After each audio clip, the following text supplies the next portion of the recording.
A Long Time Ago in a Galaxy Far, Far Away by Paul Hirsch. That's how you say it, right? Hirsch? Yeah, you'd hope, right? There's only so many ways you can pronounce that last name. All right, yeah, let's go with that.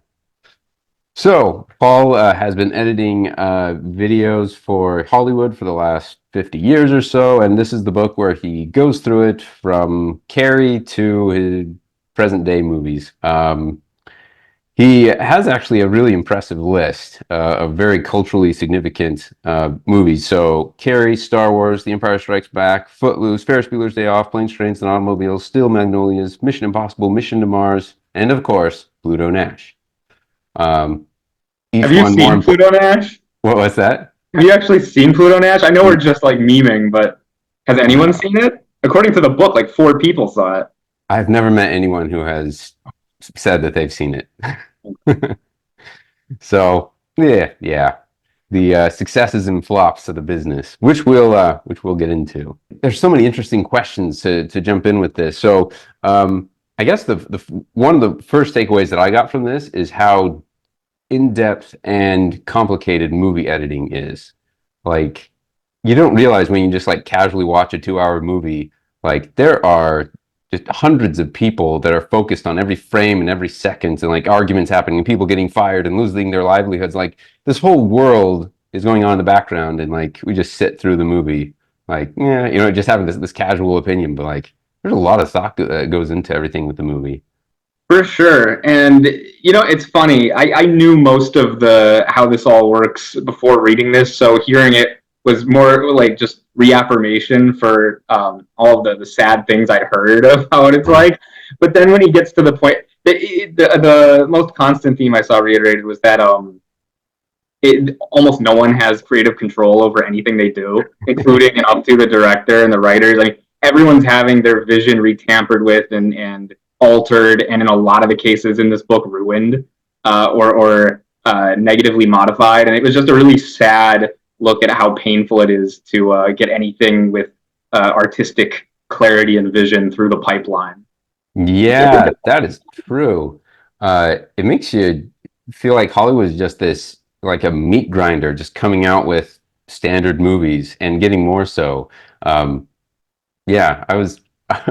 It made me wonder about the future of movies. Like we're just going to continue on in this path. Well, that's why people like George Lucas, especially as highlighted in this book, are just it's just so incredible to see what they've managed to do. Where they rig the game in their favor and they take colossal financial risks to just saddle the entire production burden on their own shoulders, so that they don't become beholden to the machine. Like it's just crazy to hear about how Star Wars even happened.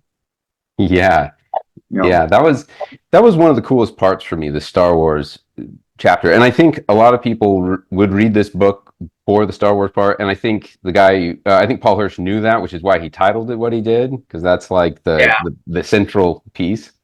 yeah, for sure. Star Wars tie-in, George Lucas references in the first chapter that has nothing to do with George. Constant foreshadowing of Star Wars, then giant Star Wars chapter, then Empire Strikes Back chapter, and then footnotes for the rest of the book. I mean, like really, he made it very clear. He knew what people were there for. And the funny thing is, I only heard of this book. I recognized it when you referenced it to me, mainly because I saw it as a citation in an article discussing Star Wars history. Oh, interesting. So this book has academic value, if nothing else.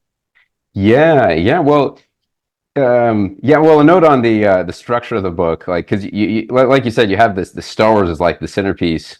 And then it's weird because the whole book is chronological, except for the first part. He starts with Carrie, his big Huh? success, and then he jumps back 10 years, and then he goes through his life chronologically. But like you get to the Star Wars story, and then it's like afterwards he just keeps on with the chronology. Like, and then I did this movie, and I ran into these problems, and then I did this movie, and then like that was it. It felt weird structurally. Yeah, it was, especially when he makes all of the contemporary stuff just a crammed thing at the tail end. Yeah, the pacing was a little wonky, but that makes me confident that he actually wrote the book himself. You know what I mean? If he had had Yeah, a ghostwriter write it, it would have had far more flow probably because it's a professional author. But right. the fact that it's paced really bizarrely and is kind of very dryly written, that I don't know. I liked the foibles and flaws of the execution, or at least just the things that didn't jive with us. Yeah, it almost struck me like a journal entry. Like I did Yeah, this and I did this and I did this. But it's like a real compliment to him that the guy's life is so interesting that it held my attention the whole time. Like, ooh, then what did he work on after that? You know, when normally it's like most people's journal entries would not be this interesting. for sure. And it helps that he was around so many colorful and like psychologically unwell personalities. Like, you know what I mean? If he had been around just like, I don't know, regular people, it probably wouldn't have been that interesting because he himself doesn't add a whole lot. I viewed the book kind of like he's bread and everyone around him is the peanut butter and the jelly. You know what I mean? He's just kind of there to have interesting stuff put on him. Yeah. Yeah, it's funny. Even as a writer, he seems very middle of the road, very modest, very mild for most of it. And then toward the end, I imagine he wrote this chronologically. Toward the end, he starts getting a bit more personality as he learns what it's like to write a book, and he starts making funnier quips and whatnot. But it's just very funny to see the growth. Yeah, oh, that's true. Um, I think one of the things, like, because the personalities that he runs into are colorful, and that does make it interesting. I think it's also an extra bonus for him is they're all famous, because you could be like, oh, that's what John Hughes is like in real life, or that's what George is like, because he goes through a lot of personal descriptions. So that's a lot of the value of the book, I think. You know, like, just this guy wasn't famous, but it's like he was famous just because he was so influential in all these famous pictures, and he has these close relationships with so many big names. For sure. Although for all the people out there who are like considering reading this, it's nice that he doesn't name drop in like an obnoxious way. He doesn't feel like a poser. It's not one of those people who goes, "Oh yeah, Steven Spielberg, you know the guy." He doesn't do that. He introduces them formally, and then just because of the proximity of his working relationship with these people, it feels very earned. It You know? does. Yeah. Especially like even when he gets to, and he still talks with reverence about these people because he understands the position they hold in the industry versus him. So Yeah. yeah, I love his analogy with George, how he only got to work with George for 2 projects, but he wasn't sour grapes about it. And he says that dealing with George is like getting taken on a ride in an alien spaceship and then just getting set back down, and then the alien flies off, and you had a really cool memory. You know, I he, was going to bring up that exact example. Like, yeah, that was, I love that. I read your homework, Eric. I'm taking all the notes. Yeah, it's so true. Um, okay, Yeah. someone who is slightly lesser known that he brought up.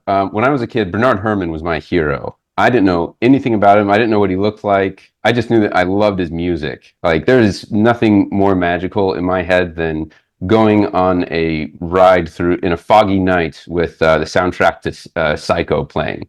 Like, it's just that music. I love it. But Bernard Herrmann, like, I didn't realize he had such a cool close relationship, and I didn't realize how Bernard Herrmann was kind of crazy, Yeah. erratic, while still being a musical genius, which Schooley talks about in this book. Um, One thing, okay, I've got to talk. Sorry, I'm preoccupied with Bernard Herrmann a little bit. One thing he said in the book was Bernard Herrmann ran into two people who wanted his autograph, and Paul thought Bernard Herrmann was just going to send them away, but instead he did the musical notes of the first four notes of Psycho. Like, the first four notes of Psycho doesn't make any sense because the opening notes of Psycho are dun dun dun dun dun. Like, that's five notes. I'm just hoping he meant four, or like, I don't know. That just bugged me though, because anyway. Side That's note. I know nothing about music theory or any of this stuff, but it's funny because Paul fancies himself a bit of a music aficionado as well. So the fact that or I can't tell who's because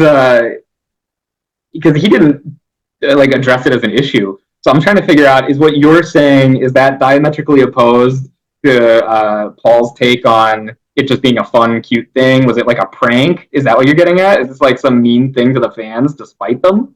Is this passive No, aggressive? well, No? the context within the book was Bernard Herrmann may appear this erratic and grumpy person, but he could still do these great things for people and surprise you.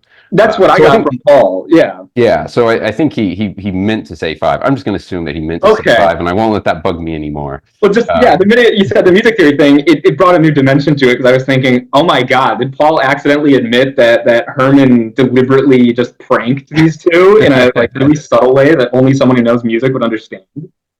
Oh man. Anyway, Yeah. By the way, if I had the Bernard Herrmann signed thing of the opening 5 notes of Psycho, I would treasure that forever. Like that's such a brilliant way to sign something for him. Anyway. hey man, I'm glad you got more out of the opening chapters than I did. This is another thing probably to consider about the book is that there's definitely a generational bias on which generation of films Paul cares more about. Oh And yeah. people who care about those books or those movies will get a lot more out of this book probably than people who care about contemporary films more so. Like Oh, my favorite chapter is the one at the very end where he crams in all of the stuff from the past 2 decades. But oh, before that, like I'm not big on the classic film culture, so a lot of stuff like Carrie just flew over my head. I knew of these things as cultural phenomenons, but I don't have an attachment to them, you know. So yeah. younger readers might not, they might not care outside of just here's a historian of film, you know. Yeah, that's true. Most of these movies I have not seen. Like Well, there you go. Carrie, everything that he talks about, like from the 70s, they're just like I don't know any of these shots that he's talking about, nothing. But Right. I thought it was interesting the like the people that he interacted with, the editing style. Like hearing him talk about that, I was still interested, even though like I don't know what he's saying exactly. Sure, like the machines he's describing that were used for editing. I mean, he sounds like some like English kid in a shoe factory. You know what I mean? Just the way he's Yeah, describing like cutting the clips and picking up the little film strips off the ground. Yeah, it's interesting from a novelty perspective for sure. yeah, yeah. Oh, Especially when definitely. he's being fussy about which machines he'll use for editing. And it just to us it sounds like Orville Redenbacher complaining about what kind of popcorn he eats. Like none of it makes any sense. You know. Yeah, which also underscored to me how many issues like a director in a movie has to face. Like, oh, because this thing with the editor strikes me as one among 1,000 other things that the director's like trying to think about and put all in order for the movie to happen. Like, Yeah. this is And then Paul has that great analogy like midway through the book where he talks about he says that exact thing. He wanted to be an editor for like or a director for 5 minutes. yeah, Then he gave up on that, and he described being a director as assembling railroad tracks while you're driving the train on them, oh and that's yeah, just not a task for everyone. And that about sums it up. I went to film school, and so I got a painful taste of all this. Uh, oh yeah, I got enough of a taste, and I dealt with. I was, you pull the plucky the intern thing where you like you get a chance to talk to famous people, but only because you're a student and you're plucky. So just everything I learned from that just made it sound as miserable as this, and it's very sad to hear that even at the highest echelons of it professionally, it's just as stressful and potentially unfulfilling. Given how many directors he spoke of being like very dissatisfied with the end product, oh, despite all the effort. yeah. Yeah. It makes you really feel bad for the movies that bomb. For sure. Oh Yeah. I mean, just gosh. like yeah, hundreds, if not thousands, of people's lives, 2 years at minimum from each of them, millions of dollars, all that effort, just for nothing. That's Yeah, tough. and I think it's interesting too how he talks about editing in the movie. Like I was amazing at how subtle it is. Like one good edit can save a movie, or one bad edit can just ruin a movie. And he brings up the example in Planes, Trains, and Automobiles. Like nobody liked it, but then they inserted that line of like Dell offering to pay for it or something, and then like changed the characters, and they're like, "Oh, Dell's not such a bad guy." And it's like we like the movie now. There Like was just that, little, yeah, you and then insert there one little was thing. Sorry. right. What was the other one? Ray Charles, the ending of it, where like he edited just one like jingoistic little "Go Team America" bit at the end, even though that Yeah. went against the entire grain of the film, and it worked. Unless there was some movie where he did it at the end. I don't recall which was it. The Ray Charles movie. There was another Yeah. one. Yeah, Yeah, I think you had it right. Yeah. yeah. He didn't it was too too jingoistic for It's him. hard to keep track of. He references like 30 something different films over the Yeah. course of this book. Oh, so many movies, so many directors. And it's like I could remember the ones that I knew beforehand, but the new ones like they're lost in the shuffle for me. So, Right. But we still walk. I think no matter what, you still walk away with some cool anecdotes. Like I've never seen Steel Magnolias. I probably never will. But it's interesting to hear about it. You know. yeah. Yeah, especially the Julia Roberts starred. I didn't know about that. So, yeah. I guess she was Oh, sharing. that was her. I was thinking of Sally Field, but these are not the same women. Yeah, well, I think they were both in it, if I remember right. I haven't seen the movie, so it's Okay, kind of harder I to. only mentioned because somewhere in the book he references another Julia Roberts thing, the rom com that failed miserably. Oh And yeah, with Nick Nolte. yeah, Here Comes Trouble. Something about trouble. yeah, that sounds about right. Yeah, like I will not kiss Nick Nolte unless I'm drinking or something. To be fair, I don't know about you. I probably wouldn't do it either. I probably have to be drinking as well. Yeah. Oh man. And also, and this like goes into the Pluto Nash side of things. Like when the actors are miserable and they hate the production, like just how miserable it is for everyone. Like nothing is working, but like all the momentum of the train is pushing us forward. So like we have to keep going and then pull out something in the end. Like Yeah, God, yeah. it's the worst environment for art to be made in. Everyone, the whole what's the phrase? Perfection is the enemy of good. But like at the end of the day, who wants good art? There's already so many millions of hours of good art everywhere in every medium. Like that's useless. The goal is to get perfection, or why bother? But yeah, that's not how the studio system works, and Paul makes that abundantly clear. Even with the modern films, which it's so weird. What do you think about him just brushing those off as an aside towards Oh yeah, no, were like World War Z? World War Z, Mission Impossible 4, Baz Luhrmann's The Great Gatsby. He shoves all of these really cool films where editing is front and center, and he goes, "Oh yeah, I kind of whipped those up. It was a thing. It happened," and then just Oh moves right yeah. along. It was baffling to me. Yeah, I thought it was funny that he hated World War Z. Like, I like that one.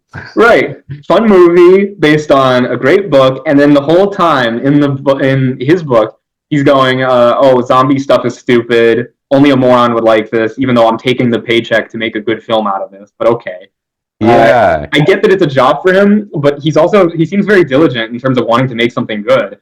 So it's funny that he's chosen a project that he seems to hate at its core, uh, then commits to making it good, thinks it'll be a failure after submitting it. It then becomes the best thing Paramount releases that year, financially and critically. And he doesn't even say anything in terms of, maybe there's something I can take away from this. He's just like, what a surprise.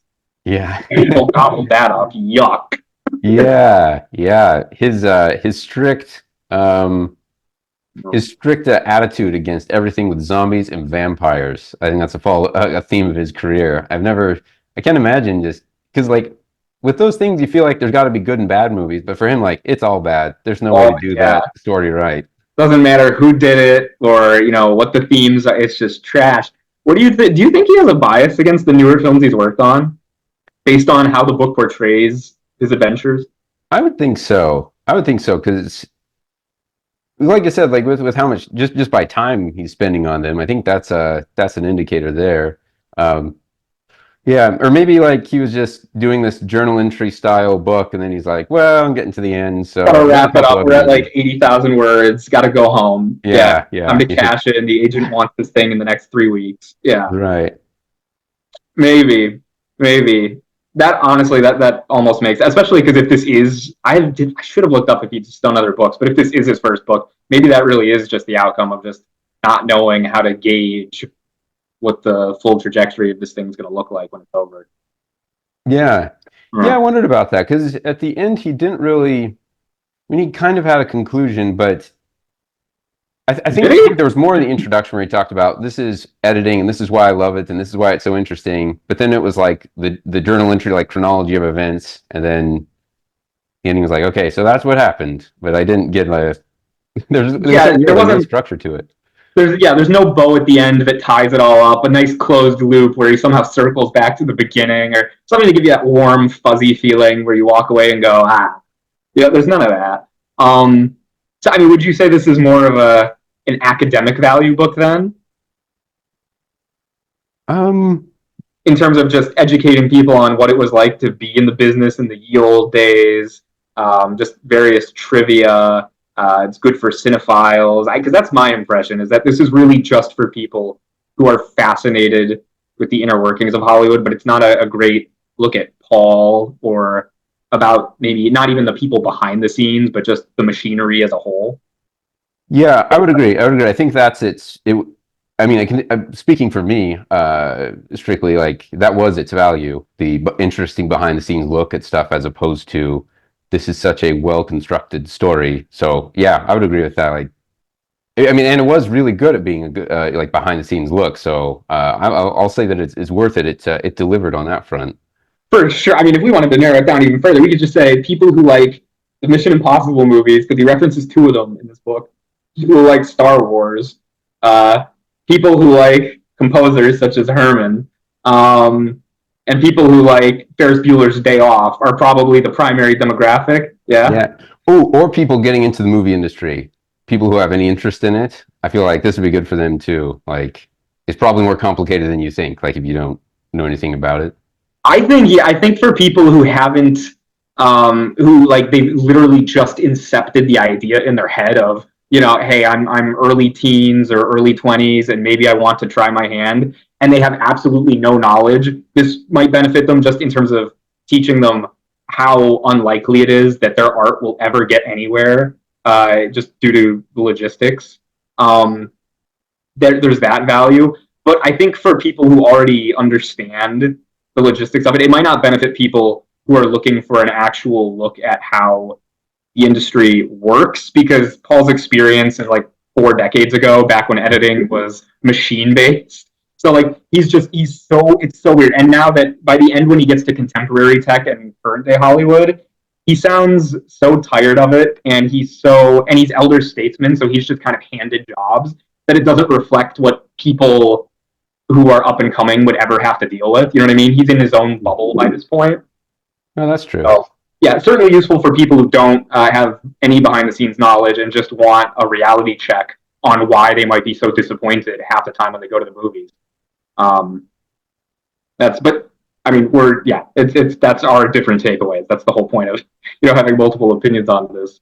And but just one other question: do you think Paul is Paul, he doesn't come off as narcissistic or anything like that. Some writers, they do when they're writing about themselves. He comes off as very mild mannered. Do you think he's as blameless as he presents himself, though? Because every time there's an issue, I think he only takes a hit like once, and even then, it's more of that's subjective. Yeah, that's true. His stories were very much geared towards, I had a good idea about how to do something, and then they didn't do it, and then it failed. Or I had a good idea to do something, and they did it, and then everything was fixed. Like that does seem to be a similar. Something needs to be constant throughout the book. Yeah. Or whenever anything goes wrong in a way that affects him, like the one story where he gets fired. No spoilers as to how that all transpires. Oh, yeah. But whenever anything goes against him specifically, he's like, or when Herman goes, ape on him out of nowhere, he's just like, well, I don't know how that happened. It couldn't. I'm just wondering if I would love like a parallel version from like Brian De Palma's perspective on. Oh yeah, guy's a real pain, and I'd love that. Yeah. Oh, that would be interesting. Yeah, I imagine that's hard to write a biography in this way, like he's doing it, to like bring up like, oh, I really messed that up. Like, I don't know. Maybe once you're in the industry, it's just hard to have that objectivity. Like, or I don't know. Maybe he really did think he was right every time. So that's probably a factor. I'm just surprised he got as many personal incidents as he did in there. This is almost like the high quality, highbrow monocle version of like a TMZ article. Like yeah. it's great for people who just want trivia about their favorite movies of old, but also it's just great for gossip, because like current Hollywood, people can't get away with even saying, "Oh, I didn't enjoy working with this person," without their whole career just shriveling in and dying. And then every time you get like a Brian Cox situation where they're at the end of their career and they write a tell-all memoir saying, Johnny Depp does crack, I hate him. You're like, whoa, where'd that come from? Oh yeah. This is kind of like in that category where you can get some really juicy gossip out of it. That is true. That is true. It's an interesting kind of gossip because it's back a few decades most of the time. Ancient gossip, but it is still. I mean, it has that juiciness, though. Yeah, exactly. How do you carbon date gossip? It's like if it's the first time it's ever been revealed, even if it's vintage, it's still new. That's true. That's true. I guess you have less fresh of careers to ruin. But yeah, it's definitely in the category. Yeah, no, truly, truly. The only, yeah, exactly. It's like the only people he's bad mouthing have already made their millions and they're all done. They're safe or they're dead. A lot of people he worked with, and then he just says, and they died the next day. Yeah. So, yeah. On the Yeah. flip side of this, he does one of the things that he does kind of make a conclusion about at the end is how grateful he is to people. He has an overall positive note, like I'm trying to remember exactly how he phrased it in the book, but he says, as I've been writing this book, I've noticed how many times I've said, and I'll be forever grateful to them, or something like that, because Yeah. like he's staying at George Lucas's house, Steven Spielberg is renting out a house to him, and just all these examples of people doing really kind things to him. So that was the kind of the heartwarming to the gossipy side of things. Oh, for sure, for sure. Yeah, he's not just going around slandering people for fun. There is a lot of gratitude, and maybe that is the only kind of loop. Is that from start to finish, he's handed most of the opportunities early on a silver platter just by being friends with people and having familial relations. But he also is very grateful for that, and that's a world of a difference to I don't know today. Like given how much the industry's boomed since he started out, I don't think Yeah. there will be many stories like his where, oh, I'm just a kid in Brooklyn having fun, and then all of a sudden someone's like, "You want to make movies, kid?" I don't think that's happening. But Yeah. yeah, but he's grateful. He admits that it was luck and he's happy for it. Yeah, maybe that's the only loop. Yeah. Gratitude. That's the moral of the story. Yeah. I think if we had to pick one, I think that would be the way to go. Yes. So if we were like Common Sense Media, you know them? Oh, I know of them. They're the like publication that rates and reviews media, like books and video Oh, games. yeah. Yeah, Yeah, yeah, I based on remember. like Yeah, yeah. parental, like what's the social value? Is there any Yeah. sex and violence? Yeah. Well, anyway, social value here. I'm gonna give it 2 out of 5 stars. The 2 are for gratitude. There we go. Yeah. That's a good summary. One other thing I was thinking about, there's a lot of oh, okay. So, I think this book has an interesting commentary on success and failure because he has. I think people when they approach any pursuit in life, they picture this holy grail of success, and then they picture they hit that holy grail one day, and then it's riding off into the sunset. With Paul, like you feel like he hits that holy grail of success with Star Wars, and then it's like, okay, great. So he rides off into the sunset, but like he still had a lot of downtime and like when he gets like the Pluto Nash phase of his career, he's like he does this bomb and then everyone's like, ugh, we don't want to work with that guy. I know he did Star Wars, but then he did Pluto But he Nash. also did Pluto Nash. Yeah. Yeah, so like man, it was eye opening in what success and failure really means because I appreciated his approach. He just like, well, I guess I'm gonna see what other work I can get. Like it didn't feel like he hit the holy grail and was mad that well no he kind of was. Yeah, he was a little salty, but not like unreasonably salty. He was yeah, perfectly reasonably salty for a guy who just won an Oscar for editing and then Yeah. can't a good gig afterwards. That was eye opening for me. That's the if I had to say one thing that I learned from this book, it was probably that just how painfully stagnant business can be for the freelancers that make up the film community, no matter how successful they are. Like you work on Star Wars, you get the Academy Award, you've got residuals from Star Wars that are good enough to put your kid through college or whatever. One of the films did that, and then no, that was Footloose. Anyway, but the point is, but he still complains about these massive bits of downtime where he's like, oh, I'm getting a little, my bank account's looking a little low, I got kids to feed. It's like, what? You can't say that. If you're saying that, there are 1,000 other editors out there who are in worse positions, and there are a million aspiring ones who probably aren't making enough money to buy a Reese's cup at CVS. Yeah. That's wild. Oh, yeah, that's true. You know, Yeah. it paints the picture that there's only room in Hollywood for like 10 full-time artists in any given discipline, and everyone else just has to hope to God they can cobble together enough scraps to, avoid starvation. Yeah, man, it's so funny like how the world changes as you get more success because you only see the people that are more successful than you, so it's almost like your position hasn't changed because there's still like Truly. this huge group ahead of you. I remember watching an interview with David Fincher once, and he was talking about he was downplaying how successful he was, and he said something like, "When you make a movie like Jaws, you can tell the sun when to rise." And so it's like even David Fincher, like he has like, and I think this, to be fair, I think this was a little earlier on in his career, so he may not have had all the hits, but like he was a known name at the time. But even still, like he's looking at his own success and looking at Spielberg's success and thinking, oh man, it's funny like just how relative success is.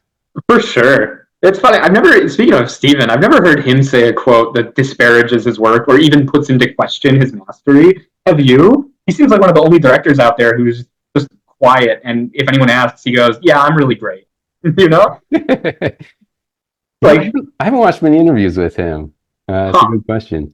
Yeah, well, because like you said, David Fincher, he's pretty modest. A lot of the other big ones, like Chris Nolan, Quentin Tarantino, they're all, I mean, Quentin is like, his ego is bigger than the room, but he still has moments of humility where he's like, yeah, it could get out of hand. I don't know, dude. Yeah. So, it's scary to hear all of these, like, the people who are the literal top of the game, who define the medium going, it's like working at a casino. Awfully. Yeah. But it's funny. Makes you appreciate the good ones that much more, you know? Ah, true. Like Barbie. I'm still amazed that exists, you know? I still haven't seen it, and I still don't get why that movie exists. I implore you, if you get a chance, as someone who, like, I'm so worn down by, like, the cynical turning, toys and properties into nostalgia grabs thing. I just can't believe how Greta managed to turn Greta and her partner Noah, because it's crazy. They co-wrote it, she directed it, and the whole thing is just making fun of Mattel as a company for inventing Barbie. But it's like simultaneously, it's like a righteous movie. It's so weird. It's like Top Gun for young girls. It's surreal. Yeah. Weird. Yeah. Okay. It's got something for everyone though. Like, yeah. Well, I saw Oppenheimer, so I guess I have to see its twin movie, Barbie. I would, honest to God, I saw them back to back like everyone else. I would take Barbie any day over the week over Oppenheimer. Whoa. I genuinely think it eclipses it in terms of like complexity and nuance and artistic merit. And that's probably me just being annoyed with Chris from like a historian standpoint. But that's neither here nor there. Barbie, though, it's nuts. Interesting. Well, that is a shocking revelation. Yeah, I bet you Paul would agree. Although maybe he'd say Barbie is like maybe it's like zombie movies. It's not meant to exist. Maybe yeah. Yeah, that snobbery. It would make sense to extend it to the toys, toy line of things. It's just so funny that Paul, that he's snobby about zombie movies when like half of this book is describing the most schlocky B-tier horror stuff in history that he's like very proud of. He goes, yeah, this established my repertoire. My oeuvre is dependent on this film. And it's like, buddy, World War Z was awesome. Just accept it and be glad that you took part. Like, take the props. Yeah. Anyway, fun fact about World War Z that he didn't mention, and I believe this is public knowledge, but the third act, how he was describing it as a nightmare that needed to be rejiggered, if I'm not mistaken, there was like a giant, they were going to shoot it in some Eastern European country, the finale, it was going to be like the giant Russian battle sequence from the book. And the issue had something to do with importing the fake weapons for the scene that got held up in customs, and it became this giant, like, multi-million-dollar electric boogaloo situation of planes not transiting stuff to the shooting location. And so apparently that's what forced the rewrites of the third act, was just logistical complications. But it's kind of nuts to hear that. Wow. That is mind-boggling. Just, our whole plan for this multi-million-dollar movie, the ending collapsed, so we've got to write and, oh my and it God, collapsed due to, like, geopolitical border problems rather than anything else. Anyway, it's an interesting tidbit, given that, the movie ends with a small-scale hospital thing, as opposed to what would have been, like, the Kremlin getting devoured by a million brain-dead. Like, it would have been surreal. Anyway. Man. Wasn't there talk of a sequel to World War Z at some point? Yeah, David Fincher was the dude who was like, I was thinking about doing the sequel, and then it just stayed in limbo for 5-7 years, and then it just got shelved a couple of years ago unceremoniously. Everyone was like, we're too old, we've moved on. Oh. It was depressing. The last thing Paramount's ever done with World War Z as a property, as far as I know, is the video game. a couple years ago they released a video game adaptation, like a Oh. co-op thing where you fight. It's a fun game, but it's sad that that's the end of Paramount's time with World War Z. Oh man. Yeah, and then there's Max Brooks, who just the author who no one remembers, who wrote the whole thing. Yeah. I saw him one year at New York Comic Con talking about World War Z, and and he talked about meeting Brad Pitt at the film premiere, which is the only involvement he had with the film, and how awkward it was. What? Yeah, Wow. because he's like, they just had nothing to say to each other because they knew where they stood. One of them wrote the source material and then was discarded. The other took the source material and made it into a giant thing and discarded the author, and it was just so weird for them to see face to face. Weird. Yeah. Just extra World War Z lore that Paul did not touch on in his like 3-sentence diatribe against the film that he made and then moved on. Yeah. Oh, it's crazy. But yeah, well, getting back to the book, that is kind of my takeaway with a lot of these movies he's talking about. Like, that's how that was made. That's that was what was going on in the background. So, yeah. He seemed more preoccupied with the interpersonal relationships than he did with the films themselves. No, that's true. Yeah. Yeah, it's much of a relationship book and how they develop and change over the years.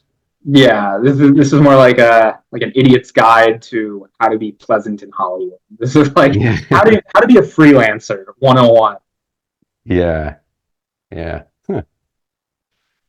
Huh. We covered a lot of bases. Do you usually end with like is there any particular way you wanted to approach the end of a review with two people? Was there like, did you want to hit a star rating or something? Yeah, see, this is new territory for me because yeah, there's options. And like I should have thought this through some more. All good. Okay. We should end with stars. Do you know how many stars you'd give it?